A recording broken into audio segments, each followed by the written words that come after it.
Hey everybody, we've got some more DWade drama. Oh, well, people need to be awake and they need to be aware. They need to stand up against the Hey everybody, we've got some more DWade drama. This time it has to do with his son Zaire, and Zaire is on that basketball team that I follow. That's one of the top teams. It's the 14th best team in the country, actually.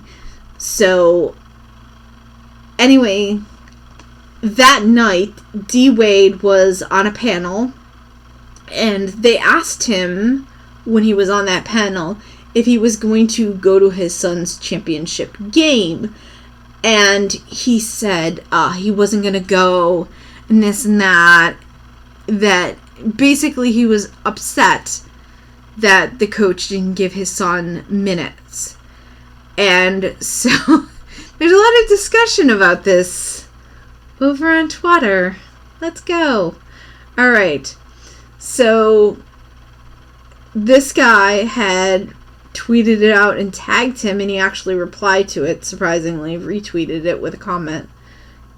I used to respect DWade, but putting your son's coach on blast on national TV for not playing him is downright childish. Just because you're a NBA legend, yeah, I know, right, does not entitle your son to playing time for one of the best high schools in the nation. Did I mention they're the 14th best team for basketball in the entire nation? Did I mention that? Did I mention that they're not your average team? Because in case I didn't mention that. Alright. And then he also said, there's actually two Zaires on the team.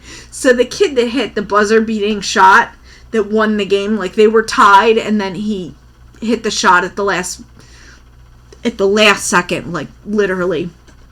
So he gave him props. Happy for Zaire with two eyes, because his son Zaire only has one eye. This one right here is the extra eye, not the other one.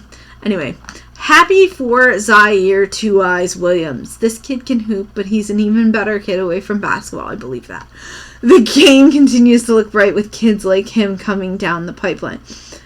So he gave him props on Twitter, but he also basically was doubling down on him, saying that his kid should have gotten more time.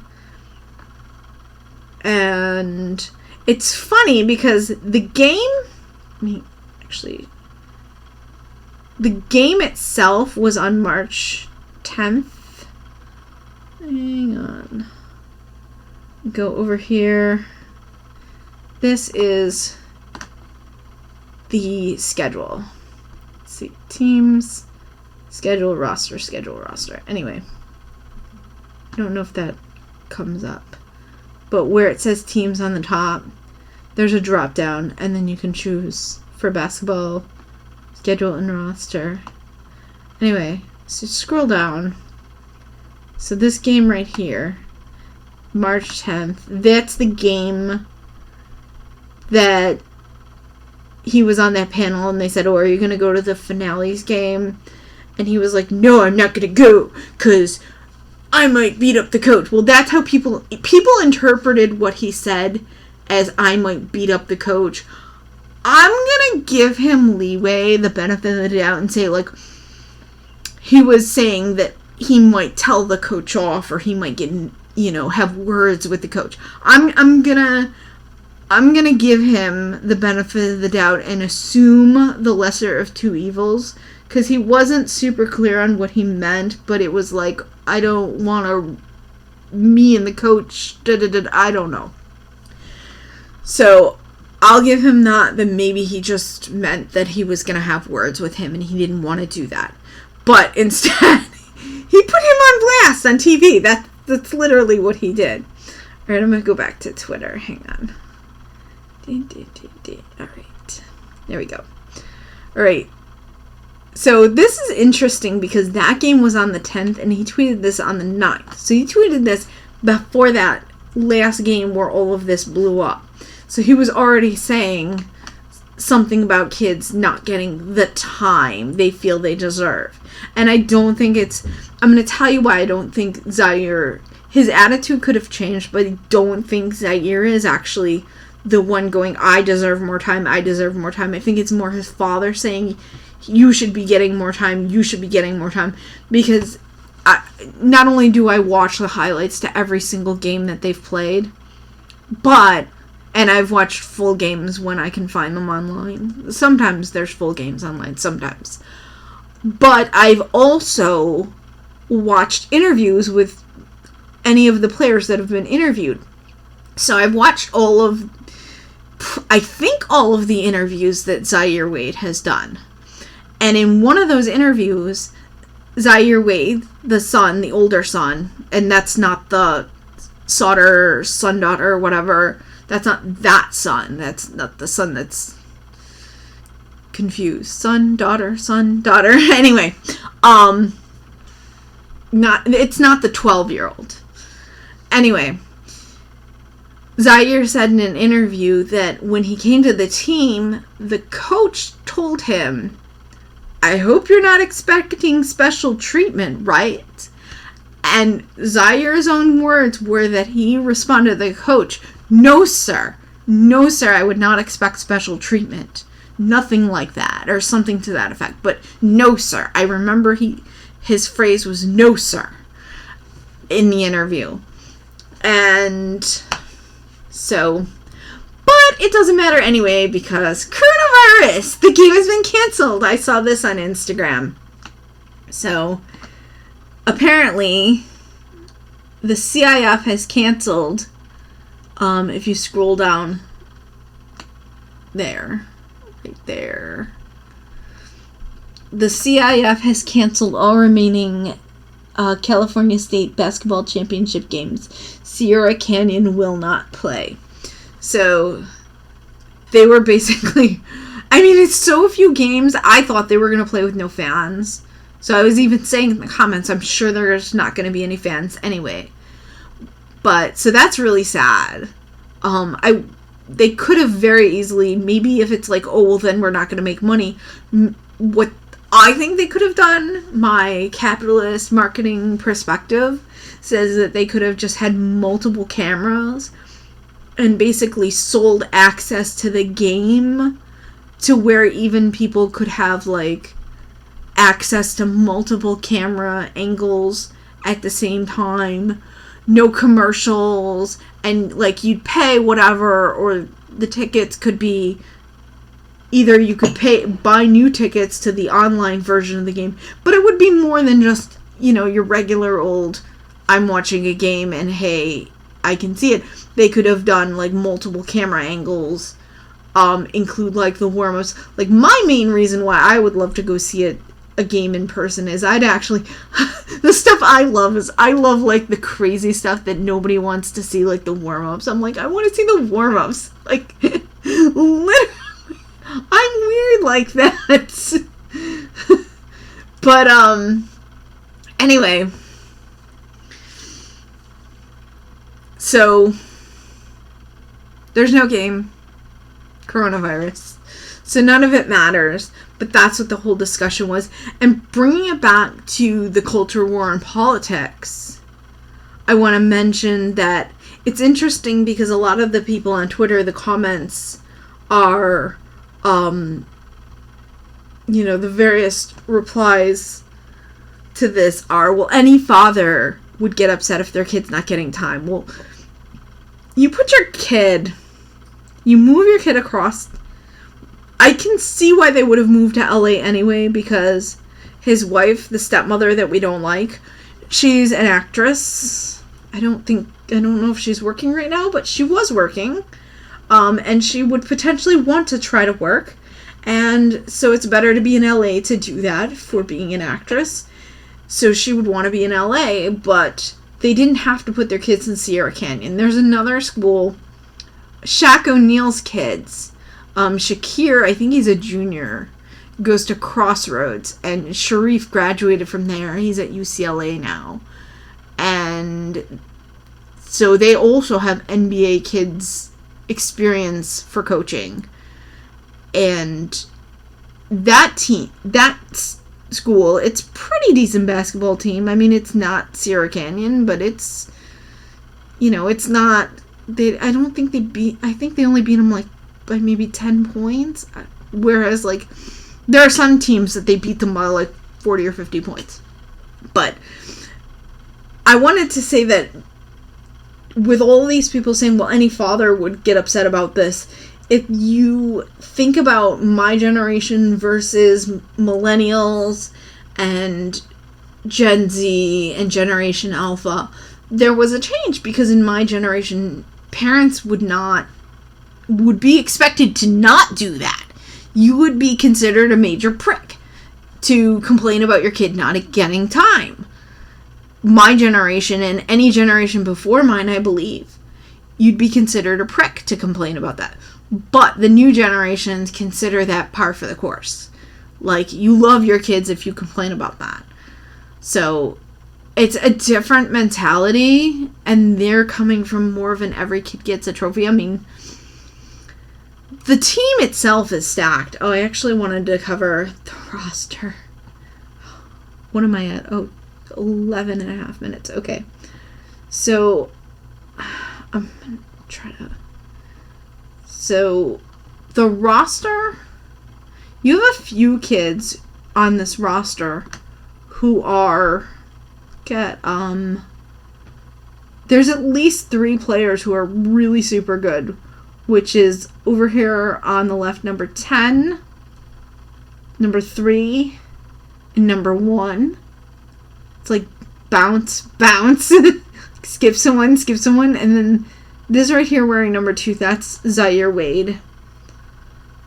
So one of the players that's better than him is another guy named Zaire. I think I mentioned that. They're like name twins. So you got like Zaire with 1 eye, and you've got Zaire with 2 eyes. And you have other guys on the team who are good, like Bronny Shyodom. Taryn Frank, I believe, is a 4-star. He might be a 5-star. So Amari is one of my favorite players on the team. He's absolutely... If you ever want to watch high school basketball, if you're not here for Sierra Canyon, you gotta watch Amari play. Man, this guy is a beast. Who wants to watch NBA when you have this team? If you watch this team play, you're like, I ain't watching no NBA no more. They play like the NBA players played in the 90s. Like, think Chicago Bulls and Detroit Pistons. Like, there was one game, Harvard Westlake and Sierra Canyon, and they were playing, it was like the Bulls and the Pistons back in the early 90s. Like, they were playing, they were scrapping. That was some ballin'. Alright. Just make sure I covered every tab I wanted to cover. Oh, yes, there is one more tab. That's another thing, is that Zaire majorly twisted his ankle. This was the 4th game. Wait, go back to the roster again. Not the roster, the schedule. Boom. Alright. So this game here against the Texas game, the first time they traveled, that game,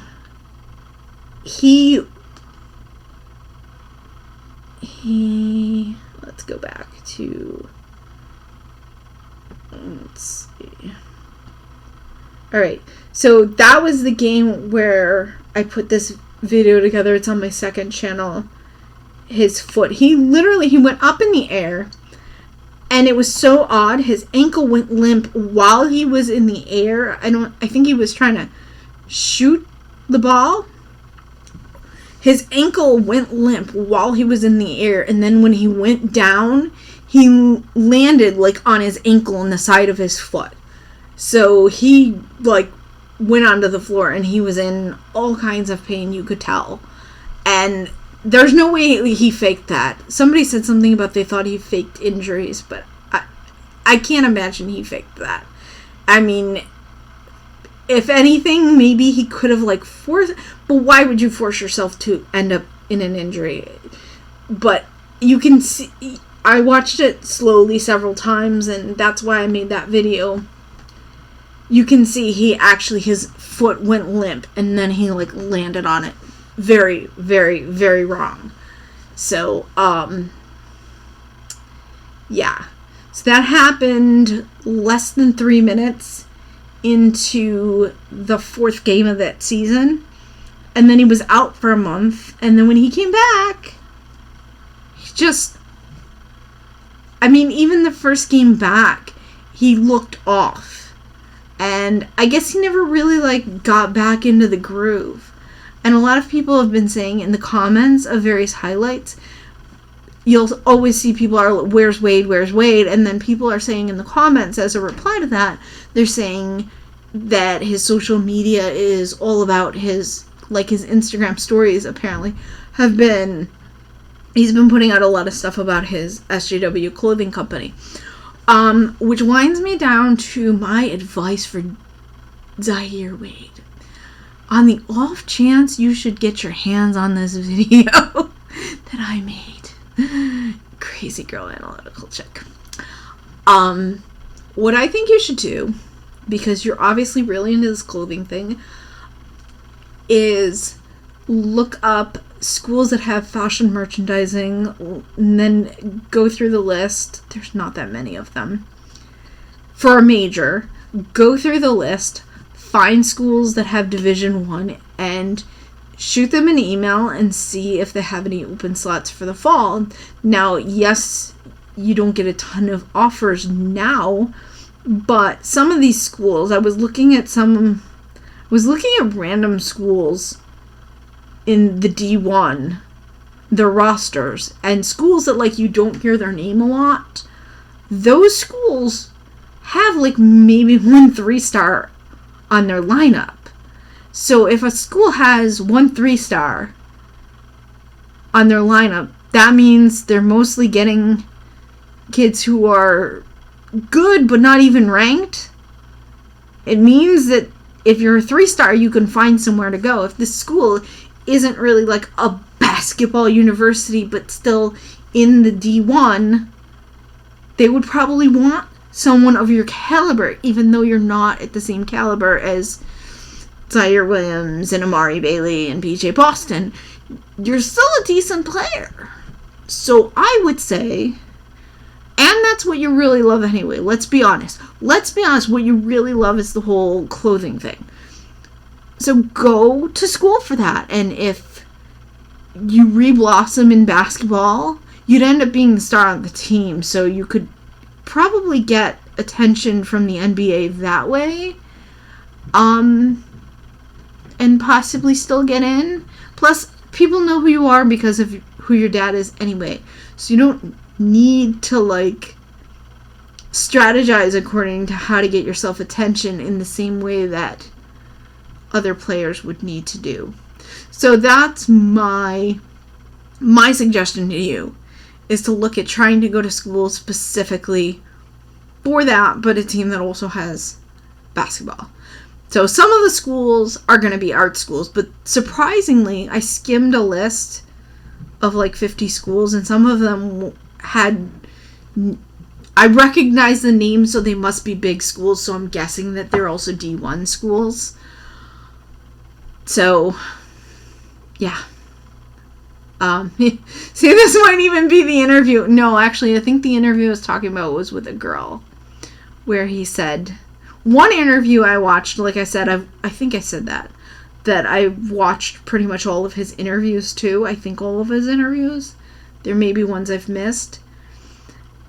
But at least one of them, he was saying about the no sir, and another one he was talking about how he wants to do clothing, assuming he even gets into the NBA. He still wants to do that after.